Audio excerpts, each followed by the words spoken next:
Fala para nós o que é um posicionamento de alto valor. Eu sempre falo que o posicionamento de alto valor, ele começa com uma decisão. E é a decisão de praticar o alto valor com U. Então, é quando eu decido me valorizar enquanto profissional, valorizar meus anos de conhecimento, meus anos de estudo, valorizar a minha dedicação e, a partir disso, não aceitar mais ser escolhido como o mais barato do mercado, né? Não aceitar mais ser escolhido como alguém aleatório ou alguém igual aos outros. Ou até mesmo ser subestimado e ser trocado por alguém que tem menos conhecimento que tu. Muito bom. E hoje, assim, pensando, né, nessa construção desse posicionamento de alto valor, tu acredita que existe uma fórmula que a gente pode simplesmente implementar para construir isso? Ou isso é algo que se faz de forma personalizada, avaliando o mercado, avaliando a pessoa? Como é que a gente pode fazer para começar essa construção de alto valor? Eu trocaria a palavra fórmula por lógica. E gosto de usar como analogia até mesmo a construção, né? A nossa base aí, né, César? Uma construção, tu vai construir uma casa para alguém, existe toda uma fundamentação de como fazer um projeto, de como aprovar o projeto na prefeitura, quais materiais escolher. Mas agora, como essa casa vai ser disposta, qual terreno, qual estilo da casa, qual material vai ser usado, vai depender do cliente. Então, existe uma lógica, mas a partir disso, a gente personaliza, conforme a autenticidade da pessoa. E até que ponto, até era uma pergunta que eu tinha colocado até mais para baixo sobre a autenticidade, mas é legal que ela vem de encontro, né, a isso que tu já trouxe. Até que ponto a autenticidade, ela interfere positivo ou negativamente, e até que ponto a falta dela pode ser um tiro no pé, né, ou o excesso dela, né, porque Sim. Às vezes tem pessoas que são autênticas demais e que se sabotam por conta disso. Claro, tem muito impulsos de crenças, vários movimentos inconscientes que acontecem dentro desse processo, mas como saber, né? Como usar a autenticidade? Fala um pouco mais sobre isso, assim, pra gente poder entender. A autenticidade não é sobre, dentro de uma estratégia de branding, né? Não é sobre eu vou ser eu mesma e pronto, acabou. Isso é um tiro no pé. A autenticidade é tu estrategicamente escolher os teus melhores atributos, aquilo que tu quer reforçar e que faz sentido pro teu negócio, para que assim tu consiga construir uma estratégia em cima disso. Então, existe os dois polos, né? Primeiro erro é ignorar 100% a tua autenticidade e querer agradar só o teu público e o teu mercado.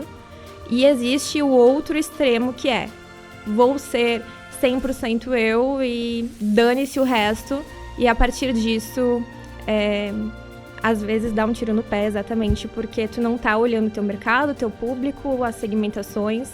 Então, existe esse meio do caminho que precisa ser olhado, principalmente, né, sempre quando a gente tá falando de marca pessoal. Porque quando a gente vai construir uma marca, bom, eu tenho o mundo pela frente, eu posso construir o que eu quiser. Eu não preciso seguir uma essência, né?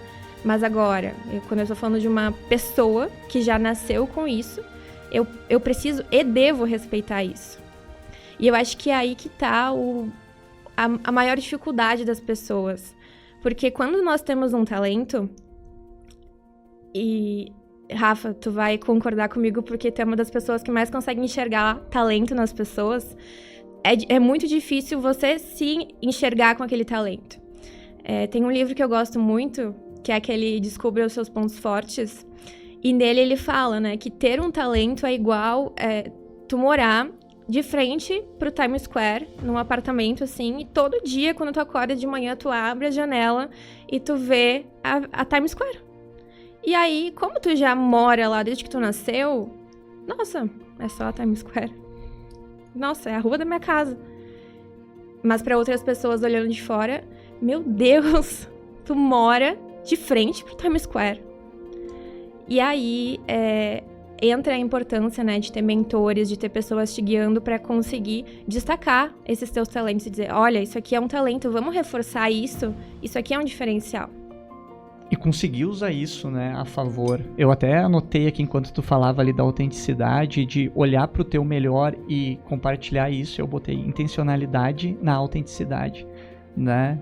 Ser intencional quando for compartilhar o que tu é, mas com um objetivo, né? E a gente resume isso a vendas, né? Aqui no podcast a gente buscou o nome O Ciclo muito porque a nossa vida, né, são ciclos eternos, né? E tu teve o ciclo da engenharia para que tu pudesse chegar no ciclo do marketing, para que tu pudesse entrar no ciclo do posicionamento, da autenticidade, e cada passo que a gente dá, a gente vai se construindo nesse processo.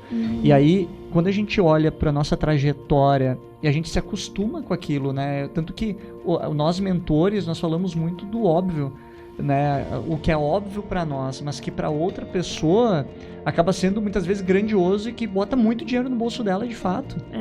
E esse óbvio disso que tu trouxe, né, da nossa nos acostumarmos com aquilo que nós somos, com aquilo que a gente vê, com aquele nosso ambiente, ao mesmo tempo que deixa a gente na zona de conforto, mora um grande perigo, né, justamente da gente não ver o nosso talento.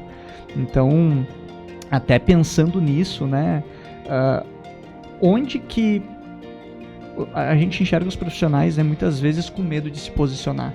Ontem mesmo eu fiz uma reunião com 3 profissionais que se associaram e eles se juntaram e criaram, né, o seu negócio, os 3 juntos. Mas nenhum deles se posiciona abertamente ao público. Nenhum deles. E até que ponto, né, essa falta de posicionamento, esse medo, ele interfere nas vendas? Existe uma síndrome chamada Síndrome de Dunning-Kruger, se eu não me engano, é assim que fala, Dan e Kruger, que diz que quanto mais tu sabe, mais tu acha que tu não sabe de nada.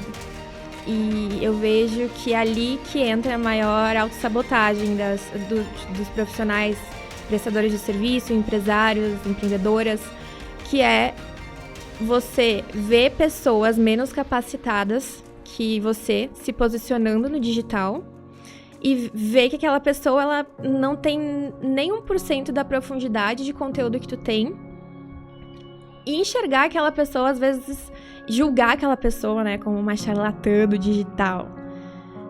E aí entra aquela outra frase, né, que é o problema não é o barulho dos maus, mas sim o silêncio dos bons.